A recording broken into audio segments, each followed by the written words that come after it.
Oke, bismillahirrahmanirrahim. Assalamualaikum warahmatullahi wabarakatuh. Perkenalkan, nama saya Amria dengan NIM 1914309990 dari program studi pendidikan biologi. Video ini bertujuan untuk memenuhi salah satu tugas saya di mata kuliah fisiologi tumbuhan. Di sini saya akan menjelaskan mengenai pengertian dari pertumbuhan dan perkembangan serta faktor-faktor yang dapat mempengaruhi perkembangan dan pertumbuhan tersebut.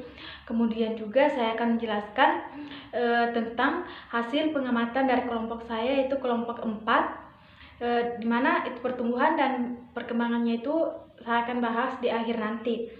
Oke, kita lanjut ke pengertian pertumbuhan dan perkembangan. Pertumbuhan merupakan suatu pertambahan jumlah sel pada suatu organisme, di mana pertumbuhan bersifat tidak dapat kembali lagi atau tidak dapat diubah. Nah, sedangkan perkembangan merupakan suatu proses untuk mencapai pematangan fungsi suatu organisme. Walaupun berbeda dari segi pengertian, namun kedua proses ini berjalan secara simultan atau pada waktu yang bersamaan dan saling terkait satu sama lain. Adapun faktor yang dapat mempengaruhi pertumbuhan dan perkembangan, yaitu yang pertama faktor internal, yang kemudian faktor eksternal.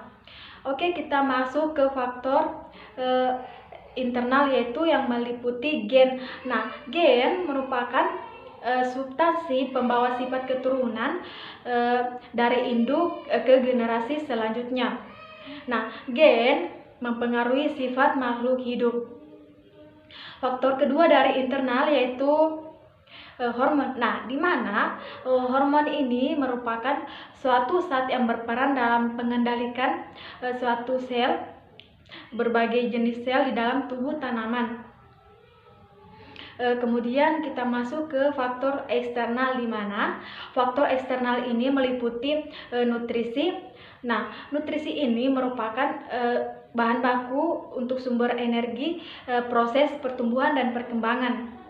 Yang selanjutnya yaitu cahaya, di mana cahaya berperan untuk terhadap pertumbuhan dan perkembangan dalam proses fotosintesis makhluk hidup.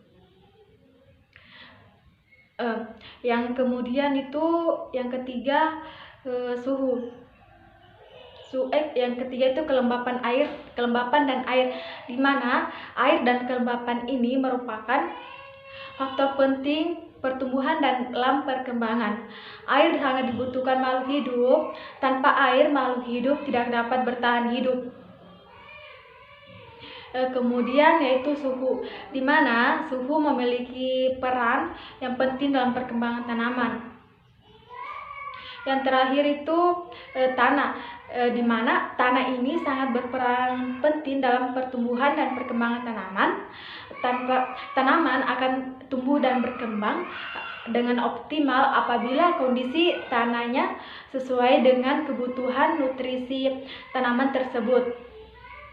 Oke, kita lanjut ke hasil pengamatan dari pertumbuhan dan perkembangan dari tanaman kelompok kami, yaitu kelompok 4, di mana sawi pagoda kita lihat dari perkembangan dan pertumbuhannya sangat subur, ditandai dengan perkembangan yang meningkat di minggu kedua.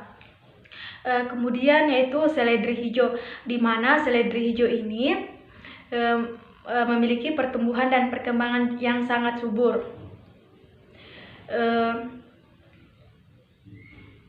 Nah, tinggi dari seledri hijau ini berkisaran di minggu kedua yaitu sekitar 6 cm.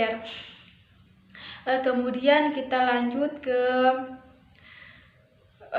pengamatan hasil ke minggu keempat, di mana hasil pengamatan di minggu keempat ini dari sawi pagoda yaitu sangat subur.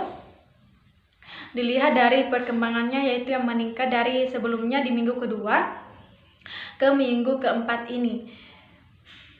Kemudian yaitu seledri hijau, di mana seledri hijau ini memiliki pertumbuhan dan perkembangan yang sangat subur.